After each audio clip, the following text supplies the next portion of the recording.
جنات کے دربار میں آخری قسط۔ میں نے ابتدا میں کہا ہے کہ جرم گناہ بھی ہوتا ہے اور حماقت بھی۔ اشرف علی عقل والا کانسٹیبل تھا۔ اس نے یہ نہ سوچا کہ راما کھوجی اس گاؤں میں جہاں مینا تھا پہنچ جاتا تو مینا اسے غائب کر دیتا، لیکن شرفو نے مینا سے زیادہ انعام لینے کی خاطر رامے کو قتل کر دیا۔ قتل اس طرح کیا کہ اس کی گردن اپنے ہاتھوں میں پکڑ لی، انگوٹھوں سے شاہ رگ دبائی اور اسے مار دیا۔ اس نے لاش درختوں کے پتوں اور شاخیں توڑ کر ان میں چھپا دی۔ اس جگہ سے کوئی نہیں گزرتا تھا۔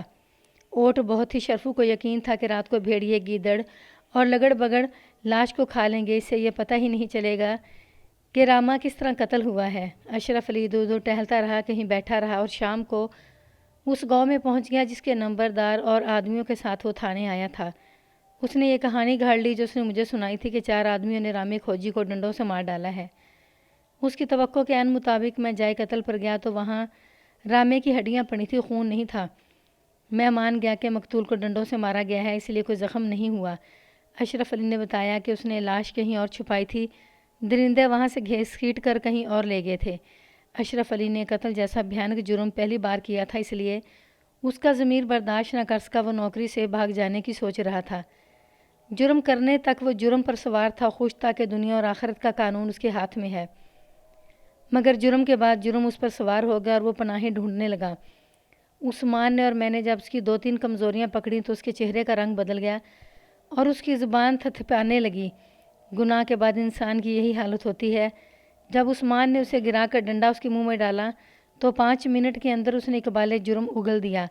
یہ اس اذیت کا اثر نہیں تھا جو اسے عثمان نے دی تھی، بلکہ یہ اس اذیت کا اثر تھا جو اس کا ضمیر اسے دے رہا تھا۔ یہاں میں ایک اور وضاحت ضروری سمجھتا ہوں۔ ہو سکتا ہے میرے بعض قارئین سوچ رہے ہوں گے کہ مینا نامی گرامی جرائم پیشہ تھا اور وہ اپنے فن کا استاد بھی تھا، پھر اس نے یہ حماقت کیوں کی کہ ذمہ دار کی گھوڑی چرائی اور اس پر لڑکی کو اغوا کرایا؟ کیا مینا کسی اور گھوڑی کا انتظام نہیں کر سکتا تھا؟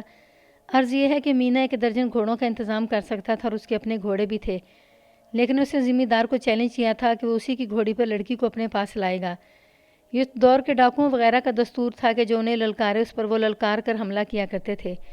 وہ پولیس تک کو چیلنج کیا کرتے تھے۔ ذمہ دار نے مینا کو للکارا تھا، اس کے جواب میں اس نے وہی کیا جو اس نے کہا تھا۔ میں نے اشرف علی کا مکمل اقبالی بیان لکھ کر اسے حوالات میں بند کر دیا۔ دوسرے دن اسے عثمان کے ساتھ 15 میل دور ضلع کچہری میں مجسٹریٹ کے پاس بھیج دیا، جس نے اس کا پورا بیان قلم بند کر لیا۔ اسے سلطانی گواہ بنانے کی بھی قانونی کارروائی مکمل کر لی گئی اور اسے جیل کی حوالات میں بھیج دیا گیا۔ اب میرے سامنے سب سے بڑا مسئلہ مینا کی گرفتاری کا تھا۔ میں اسے نظر انداز بھی کر سکتا تھا، مجھے رامے کھوجی کا قاتل مل گیا تھا، میں اسی پر کیس ختم کر سکتا تھا، اور میں نے اور عثمان نے تہیہ کر لیا کہ اب کے مینا کو پکڑنا ہے۔ اشرف علی نے ہمیں بڑا صاف اشارہ دے دیا تھا کہ ان دنوں مینا کہاں ہوگا۔ مجھے اندازہ تھا کہ وہ ان دنوں نیلی آنکھوں والی لڑکی کے ساتھ مگن ہوگا۔ میں نے بہروب میں مخبر بھیجے۔ میں نے انہیں خبردار کر دیا تھا کہ اگر انہوں نے دھوکہ دیا تو میں ان کے سارے خاندان کو گرفتار کر لوں گا۔ مخبر چلے گئے تو میں گھوڑی کے مالک ذمہ دار کے گھر چلا گیا۔ میرے پوچھنے پر اس نے بتایا کہ اسے مینا نے پیغام بھیجا تھا کہ اس لڑکی سے توجہ ہٹا لے ورنہ اسے قتل کر دیا جائے گا۔ ذمہ دار نے پیغام کا وہی جواب دیا تھا جو اشرف علی نے بتایا تھا۔ ذمہ دار نے اس کی تصدیق کی کہ مینا نے اسے دھمکی بھیجی تھی کہ لڑکی کو وہ اسی گھوڑی پر لے کر جائے گا۔ میں اسے گیدڑ بھبکی سمجھا تھا۔ ذمہ دار نے کہا لیکن گھوڑی چوری ہوگی تو میں ڈر گیا۔ میں نے دانستہ مینا کا نام نہیں لیا تھا، مجھے ڈر تھا کہ مینا کو پتہ چل گیا تو مجھے قتل کرا دے گا۔ ذمہ دار کی اس حماقت پر مجھے بہت غصہ آیا۔ اگر وہ پہلے بتا دیتا تو میرا کھوجی قتل نہ ہوتا۔ میں نے اسے بتایا کہ چوروں کا ساتھی اس کے گھر میں موجود ہے۔ میں نے اس کے نوکر کو گرفتار کر لیا۔ تھانے میں آ کر اس نے اقبال جرم کر لیا۔ اس دوران ہم نے قتل کا کیس مکمل کرنے کے لیے کاغذی کارروائی کی اور اشرف علی کے بیان کے مطابق شہادتوں کی فراہمی کا کچھ کام کر لیا۔ اسی رات یا شاید اگلی شام تھی کہ ایک مخبر آ گیا۔ اس نے بتایا کہ مینا ایک جگہ جشن منا رہا ہے۔ یہ چٹانوں کے درمیان چند ایک جھونپڑا نما مکانوں کا گمنام سا گاؤں تھا۔ چٹانیں ہری بھری تھی۔ میں نے یہ جگہ کئی بار دیکھی تھی، خوبصورت جگہ تھی۔ اس سے پہلے بھی مجھے پتہ چلا تھا کہ مینا کبھی کبھی یہاں آتا ہے۔ گاؤں کے لوگ کھیتی باڑی اور محنت مزدوری کرتے تھے، لیکن یہ مشکوک لوگ تھے۔ میرا مخبر دوسرے مخبر کو اسی علاقے میں چھوڑ آیا تھا تاکہ وہ مینا پر نظر رکھے اور وہ کہیں اور چلا جائے تو اس کا تعاقب کیا جا سکے۔ یہ گاؤں تقریباً 7 میل دور تھا۔ چھاپے کا موزوں وقت آدھی رات کے بعد کا تھا۔ اس وقت انسان کی نیند گہری ہوتی ہے۔ میں گھوڑوں کا انتظام کر سکتا تھا، لیکن مجھے خاموشی قائم رکھنی تھی، جو گھوڑوں کے ساتھ ہونے سے ممکن نہیں تھی۔ میں نے 12 کی نفری ساتھ لی، ان میں ایک ہیڈ کانسٹیبل بھی تھا۔ ان سب کے پاس 410 بور کی مسکٹ رائفلیں تھیں، ان کے راؤنڈوں میں چھرے ہوتے ہیں۔ میرے ساتھ عثمان بھی تھا، ہم دونوں کے پاس ریوالور تھے۔ ساتھ کافی ایمونیشن لے لی اور ہم رات 11 بجے روانہ ہوئے۔ تھانے سے ہم ایک ایک کر کے بہت فاصلے اور وقفے سے نکلے تاکہ مینا کا کوئی مخبر دیکھ رہا ہو تو اسے شک نہ ہو۔ گاؤں سے دور جا کر ہم اکٹھے ہوئے۔ عثمان ہنسی مذاق کے موڈ میں تھا، اس سے پیدل سفر آسان ہو گیا۔ کانسٹیبل بھی گپ شپ لگاتے جا رہے تھے۔ میں نے رفتار ذرا سست رکھی، میں رات کے آخری پہر وہاں پہنچنا چاہتا تھا۔ چاندنی شفاف تھی، ہم 2 بجے کے لگ بھگ اپنے ٹارگٹ پر پہنچے۔ میں نے نفری کو ضروری ہدایات دے کر محاصرے کے لیے پھیلا دیا، مگر گاؤں کے قریب گئے تو ایک گولی فائر ہوئی۔ ہم سب نے پوزیشنیں لے لی۔ میں سمجھ گیا کہ مینا نے پہرا بیدار رکھا ہوا ہے اور یہ گولی اسے خبردار کرنے کے لیے اس کے کسی آدمی نے فائر کی ہے۔ میرے ایک کانسٹیبل نے گھبرا کر فائر کر دیا۔ ہیڈ کانسٹیبل نے بلند آواز سے کہا، حکم کے بغیر گولی مت چلاؤ۔ یہ میری پارٹی کی دوسری غلطی تھی۔ دشمن بیدار ہو گیا، یہ یقین ہو گیا کہ مینا یہی ہے۔ میں نے اور عثمان نے دوڑ دوڑ کر کانسٹیبلوں کو اچھی پوزیشنوں میں کر دیا اور انہیں بتایا کہ اب گاؤں میں کوئی سایہ بھی نظر آ جائے تو اس پر گولی چلا دو، لیکن گولی ضائع نہ جائے۔ مینا کے آدمی بیوقوف معلوم ہوتے تھے۔ ہمیں کچے کچے جھونپڑوں کی چھتوں میں 3-4 آدمی چڑھتے ہوئے دکھائی دیے۔ چاندنی میں وہ دور سے بھی نظر آ رہے تھے۔ یک لخت کئی گولیاں فائر ہوئیں۔ یہ میرے کانسٹیبلوں کی گولیاں تھیں۔ پھر خاموشی چھا گئی۔ اس کے بعد چھت پر کوئی حرکت نہ ہوئی۔ میں الگ اور عثمان الگ گاؤں کے ارد گرد تیز تیز گھومتے اور کانسٹیبلوں کو ہدایات اور حوصلہ دیتے پھرتے تھے۔ یہ کوئی قلعہ یا بہت بڑا گاؤں نہیں تھا، چند ایک جھونپڑے سے تھے جنہیں میرے 12 آدمیوں نے اچھی طرح محاصرے میں لے رکھا تھا۔ چاندنی فائدہ دے رہی تھی۔ 5-7 منٹ بعد گاؤں سے 1-2 گولیاں فائر ہوتی تھیں، پھر خاموشی چھا جاتی تھی۔ میں نے بلند آواز سے کہا، منیے باہر آ جاؤ، اب تم زندہ نہیں نکل سکو گے، گاؤں 100 سپاہیوں کے گھیرے میں ہے، آگے آؤ ملک صاحب۔ اس نے ادھر سے للکار دی۔ یہ مینا بول رہا تھا، مسلمان کے بچے ہو تو سامنے آؤ اور مجھے زندہ پکڑو۔ تھوڑے تھوڑے وقفے سے کبھی میں مینا کو للکارتا، کبھی عثمان اور کبھی مینا ہمیں للکارتا۔ مجھے یہ اطمینان تھا کہ میرا گھیرا مکمل اور مضبوط ہے اور مینا یہاں سے نکل نہیں سکے گا۔ میں نے گاؤں والوں کو بلند آواز سے کہا، تمام لوگ گھروں کے اندر ہیں، جو باہر نکلے گا وہ مارا جائے گا۔ میں نے عثمان سے کہا کہ بچ بچ کر کانسٹیبلوں کے پاس جاؤ اور سب سے کہو کہ آرٹ دیکھ کر آگے بڑھنا شروع کریں اور گاؤں کے قریب ہو جائیں۔ چاروں طرف ہر ایک کانسٹیبل کے پاس جائے، جاتے خاصا وقت لگ گیا۔ عثمان ہر کانسٹیبل کو خود آرٹ دکھا کر آگے بڑھ رہا تھا۔ وہاں درخت بھی تھے اور اتنے بڑے بڑے پتھر بھی جن کے پیچھے ایک آدمی بیٹھ سکتا تھا۔ مجھے بہت دیر تک عثمان نہ ملا۔ میں ایک کانسٹیبل کو تلاش کرتا ہر ایک سے پوچھنے لگا کہ عثمان کہاں ہے۔ ہر کسی نے کہا ادھر چلا گیا ہے۔ میں نے 2 چکر کاٹے، عثمان نظر نہ آیا۔ ہیڈ کانسٹیبل مل گیا، کہنے لگا، عثمان صاحب گاؤں کے اندر چلے گئے ہیں، میں بھی جا رہا ہوں، اور وہ دوڑ کر جھونپڑوں میں غائب ہو گیا۔ میں نے عثمان کو ایسی ہدایت نہیں دی تھی، اس نے خود ہی خطرہ مول لیا تھا۔ میں احمقوں کی طرح کھڑا وہاں دیکھنے لگا کہ اب کیا ہوگا۔ گاؤں کا قریبی جھونپڑا مجھ سے کوئی 20 قدم تھا۔ میں دوڑ کر دیوار کے ساتھ ہو گیا۔ دیوار کا سایہ تھا، میں آگے کو سرکنے لگا۔ اندر سے مجھے عثمان کی آواز سنائی دی۔ میں دروازے کی طرف گیا اور آہستہ سے عثمان کو آواز دی۔ اس نے دروازہ کھولا، اس کے ہاتھ میں جلتی ہوئی ٹارچ تھی۔ اندر سہمی ہوئی ایک عورت اور 2 آدمی کھڑے تھے، ان کے بچے بے خبری کی نیند سوئے ہوئے تھے۔ عثمان ان سے پوچھ چکا تھا کہ مینا کس مکان میں ہے۔ عثمان کو اس آدمی نے جواب دیا تھا، وہ اس نے مجھے بتایا۔ میں نے اس آدمی سے کہا کہ ہمارے ساتھ باہر آ جاؤ۔ اس نے بتایا کہ مینا کے ساتھ ایک بڑی خوبصورت لڑکی ہے۔ عثمان نے پوچھا، اس کی آنکھیں نیلی ہیں؟ اس آدمی نے جواب دیا کہ ہاں نیلی ہیں۔ اس آدمی کے ساتھ ہم دیواروں کے سائے میں مینا والے مکان کی طرف بڑھنے لگے۔ میں نے ہیڈ کانسٹیبل سے جو عثمان کے ساتھ تھا کہا وہ گاؤں سے باہر کانسٹیبلوں کو اپنی کمانڈ میں لے لے اور میری پکار پر حملہ کرائے۔ ہیڈ کانسٹیبل چلا گیا۔ ہم آگے بڑھے ہی تھے کہ ایک گولی فائر ہوئی جو ہمارے درمیان سے گزر کر کچی دیوار میں لگی۔ ہم بیٹھ کے اور تیزی سے سرکتے ایک اور دیوار کی اوٹ میں ہو گئے۔ چاندنی میں کوئی 20 قدم دور ہمیں ایک آدمی نظر آیا جس کے ہاتھ میں رائفل تھی۔ وہ بد نصیب شخص ہمیں دیکھنے آیا تھا۔ عثمان نے اطمینان سے ریوالور فائر کیا۔ وہ آدمی رک گیا، اس کی آواز نہ نکلی، پھر وہ گر پڑا۔ ہمارے ساتھ جو آدمی تھا وہ بری طرح ڈر رہا تھا۔ ہم آگے بڑھنے سے ڈر رہے تھے۔ کچھ اور آگے بڑھے تو 2-3 گولیاں فائر ہوئیں، ہم رک گئے۔ صبح طلوع ہونے لگی۔ دن کی روشنی ہمارے لیے خطرناک تھی۔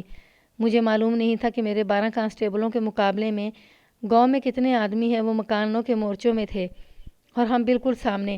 عثمان نے بڑے شگفتہ انداز میں کہا، فکر نہیں ملک صاحب، اس مینا نے للکارا تھا کہ مسلمان کے بچے ہو تو سامنے آؤ، دن چڑھ رہا ہے، سامنے جا کر پکڑیں گے۔ عثمان کو معلوم نہیں تھا کہ اس کی خوشباش زندگی کی آخری صبح ہے۔ اگر مجھے غیب سے اشارہ مل جاتا تو میں محاصرہ اٹھا لیتا، منیا کو بھاگ جانے دیتا، عثمان کو نہ مرنے دیتا۔ صبح روشن ہو گئی، ہم نے وہ مکان دیکھ لیا جس میں مینا تھا۔ میں اب ایک ایک قدم کی تفصیل بیان نہیں کر سکتا، کہانی بہت لمبی ہو گئی ہے۔ اچانک فائرنگ شروع ہو گئی، میرے کانسٹیبل بے تحاشا فائرنگ کر رہے تھے۔ میں نے اندازہ کر لیا کہ مینا کے ساتھیوں کے پاس رائفلیں کم ہیں۔ میں نے عثمان سے کہا کہ وہ محفوظ طرف سے جاؤ اور 4-5 کانسٹیبلوں کو ساتھ لے آؤ۔ تھوڑی دیر بعد 5 کانسٹیبل آ گئے۔ ہم نے اس مکان پر ہلہ بول دیا جس میں مینا تھا، لیکن دائیں بائیں کی گولیوں نے ہمیں روک لیا۔ عثمان نے ریوالور کی گولی سے ایک آدمی کو ایک درخت میں سے گرایا۔ 2 کانسٹیبل ایک مکان کی چھت پر چڑھ گئے۔ باہر سے ہیڈ کانسٹیبل نے فائرنگ جاری رکھی۔ اچانک شور اٹھا، چند ایک آدمی برچھیں اور تلواریں لے کر نکل آئے تھے۔ میں نے عثمان نے اور کانسٹیبلوں نے گولیاں چلائیں اور کہیں ایک کو گرا لیا۔ ہم کچھ بکھر گئے۔ میری توجہ کسی اور طرف تھی۔ مجھے اپنے پیچھے آہ جیسی آواز سنائی دی۔ میں نے گھوم کر دیکھا تو مجھے چکر آ گیا۔ مینا کے ایک آدمی کی برچھی عثمان کے پیٹ میں اتری ہوئی تھی اور عثمان دوہرا ہو گیا تھا۔ میں نے اس آدمی پر ریوالور فائر کیا، وہ گر پڑا۔ اس کی برچھی عثمان کے پیٹ میں رہی، عثمان گر پڑا۔ میں نے برچھی نکال لی، لیکن برچھی پیٹ میں نہیں دل میں اتر گئی تھی۔ عثمان تنومند جوان تھا، گہرا لال خون چشمے کی طرح ابل ابر کر نکل رہا تھا۔ پھر میں نے نہیں دیکھا کہ گولیاں کدھر سے آئی ہیں، موت کہاں اور زندگی کہاں ہے۔ یوں سمجھیے کہ میں پاگل ہو گیا۔ میں نے اپنے آدمیوں کو کیا احکام دیے، انہوں نے تیزی سے عمل کیا یا سستی تھے، مجھے آج بھی یاد نہیں۔ یہ یاد ہے کہ میں چلا رہا تھا، باہر والے کانسٹیبلوں نے بھی شاید میرے حکم پر گاؤں پر ہلہ بول دیا تھا۔ پھر مجھے یہ یاد آتا ہے کہ ایک گھوڑا دوڑا تھا اور اسی پر مینا اور اس کے پیچھے لڑکی سوار تھی۔ گھوڑا دور نہیں تھا، کانسٹیبلوں نے گولیاں چلائیں تو میں نے چلا کر کہا، گھوڑے پر فائر کرو، سواروں کو زندہ رہنے دو۔ گھوڑا زخمی ہو کر بے قابو ہوا اور سر پر دوڑتا بے قابو ہو کر گھومتا ہوا دور سے ہنہناتا ہوا گاؤں میں آ گیا اور دوڑتے دوڑتے گر پڑا۔ مینا کلا بازیاں کھاتا مجھ سے 8-10 قدم دور آ رکا اور لڑکی اس سے ذرا پرے گری۔ مینا جب اٹھا تو میرے ریوالور اور 2 کانسٹیبلوں کی رائفلوں کی نالیاں اسے گھیرے میں لے چکی تھیں۔ وہ گر کر زخمی ہو گیا تھا۔ میں نے اس کی جامہ تلاشی لی، اس کی ناف سے پستول برآمد ہوئی، نیلی آنکھوں والی لڑکی دوڑتی اور مینا سے لپٹ گئی۔ پھر اس کے جسم کا جائزہ لے کر بولی، زخم زیادہ تو نہیں؟ لڑکی کو جیسے معلوم ہی نہیں تھا کہ مینا پولیس کے گھیرے میں کھڑا ہے۔ اس نے پیٹھ مینا کے سینے سے لگا کر ہمیں قہر بھری نظروں سے دیکھا۔ وہ واقعی بہت خوبصورت تھی، گورا رنگ اور نیلی آنکھیں، اور اس کی نقوش اپنی ماں کے سے تھے۔ چلاؤ گولی، لڑکی نے مجھے کہا، ہم دونوں کو ایک ساتھ مار ڈالو۔ میری انگلی میرے ریوالور کے ٹریگر کو آدھا پیچھے لے گئی تھی۔ میرے دل میں عثمان کے خون کا انتقام تھا، مگر مجھے یاد آ گیا کہ میں تھانے دار ہوں، میں ذاتی طور پر انتقام نہیں لے سکتا۔ میں نے ٹریگر سے انگلی نکالی، عثمان مر چکا تھا۔ مجھے ایک کانسٹیبل نے بتایا کہ عثمان میری جان بچاتے ہوئے مرا ہے۔ یہ کانسٹیبل دیکھ رہا تھا، اس آدمی نے برچھی مجھ پر تانی تھی، میری ادھر پیٹھ تھی، عثمان کہیں قریب تھا۔ اس نے برچھی والے پر ریوالور فائر کیا لیکن گولی نہ چلی۔ اس نے لمبی چھلانگ لگائی اور میرے اور برچھی کے درمیان آ گیا۔ برچھی عثمان کے دل میں اتر گئی۔ میں نے بعد میں اس کا ریوالور دیکھا، وہ 6 گولیاں فائر کر چکا تھا، ریوالور میں اور کوئی گولی نہیں تھی۔ اس کے بعد جو کچھ ہوا وہ پولیس کی کارروائی تھی۔ مینا کے 4 ساتھی اور گاؤں کے 5 آدمی مارے گئے تھے، زخمی بہت ہوئے۔ مینا اور اس کے 2 ساتھیوں کو گرفتار کر کے میں انہیں گاؤں کے مردوں کے جلوس میں تھانے لایا۔ گاؤں کے لوگ گواہ تھے، جو گھوڑی ماری گئی تھی وہ ذمہ دار کی تھی۔ عثمان کی موت نے مجھے ذہنی طور پر ادموا کر دیا تھا۔ مینا نے اقبال جرم نہ کیا، اس لیے میں آپ کو اس کہانی کی گمشدہ کڑیاں نہیں سنا سکتا۔ یہ صرف مینا جانتا تھا۔ لڑکی نے عدالت میں پیر اور ذمہ دار کے خلاف شدید نفرت کا اظہار کیا تھا اور پوری طرح دلیری سے محبت کا ذکر کیا تھا، مگر اس کی گواہی مینا کے خلاف گئی۔ اشرف علی وعدہ معاف گواہ تھا، اس نے بہت مدد کی۔ مینا کو قتل، راہزنی اور ڈاکے کی ان متعدد وارداتوں میں جن کے لیے وہ مطلوب تھا اور اشتہاری مجرم قرار دیا گیا تھا، سزائے موت، اور اس کے ساتھیوں کو عمر قید کالا پانی دی گئی۔ گاؤں کے 6 آدمیوں کو 5-5 سال سزائے قید دی گئی۔ ذمہ دار کے نوکر کو 3 سال اور اس لڑکی کے ماں باپ کے حوالے کر دیا گیا۔ پیر حکیم صاحب کے خلاف کوئی کیس نہیں بنتا تھا، اس کی پیری پہلے کی طرح چلتی رہی۔ میں نے کہانی کی ابتدا میں کہا ہے کہ دنیا کے قانون کو دھوکہ دیا جا سکتا ہے، خدا کے قانون سے کوئی نہیں بچ سکتا۔ اشرف علی وعدہ معاف گواہ تھا، اس لیے اسے سزا نہ ملی۔ اسے پولیس کی نوکری سے برطرف کر دیا گیا، وہ گھر چلا گیا۔ 15-20 روز بعد پتہ چلا کہ اشرف علی قتل ہو گیا ہے۔ میں نے خدا کا شکر ادا کیا کہ وہ میرے تھانے کے علاقے کا رہنے والا نہیں تھا۔ اسے قتل کرنے والے نامعلوم افراد تھے جو پکڑے نہیں گئے تھے۔ وہ یقیناً مینا کے گروہ کے آدمی تھے۔